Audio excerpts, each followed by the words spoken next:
Sinusundan ni Jesus. Pagbasa sa Ebanghelyo ayon kay San Juan.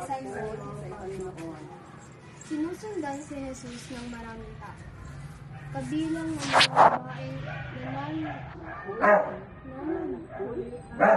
nananagitan dahil sa kanya. Niliwan sila ni Jesus at sinabi sa kanila, mga kababaihan ng Jerusalem, huwag kayong huwag ninyo magtanong.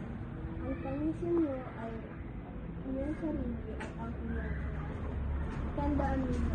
Darating ang mga sa sarili. Mapalad ang mga baon.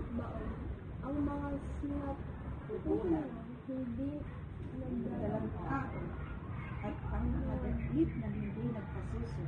Sa mga araw na iyon, sasabihin ng mga tao sa mga tao, gumuho kayo sa amin, sapagkat kung ganito ang ginagawa sa kahoy ng kanila, ano naman kaya ang gagawin sa tuyo? Ang sultan sa lahat sa Diyos.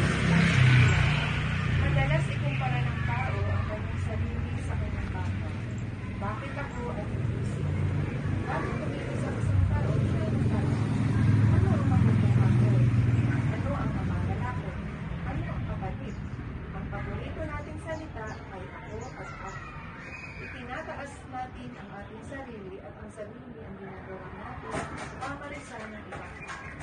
Mali ito. Ang dapat natin itanong ay, ano ang magagawa ko para sa ating kapwa? Parisan natin si Jesus, balik ay balik ba kung wala ang pamarisan sa ating pananang. Sa liwala ng mabalot sa mga panayari ay hindi nagpapatid ng mga babae na Jerusalem. Ang dapat nilang pamisan ay ang kanilang mga sarili. Kami mga Panginoon ay dapat tumangis sapagkat kami ay makasalanan. Kaya mapagka sa amin ang mga kaunang ni Jesus. Wala na naman kwenta kami pinagdito sa kanya. Kung mawawalan kami ng lasang kalooban. Habang sumasama kami sa iyo sa daan ng krus ay palmayan mo sa amin ang pagkakataon ito. Nalumuha kami ng may pagsisisi.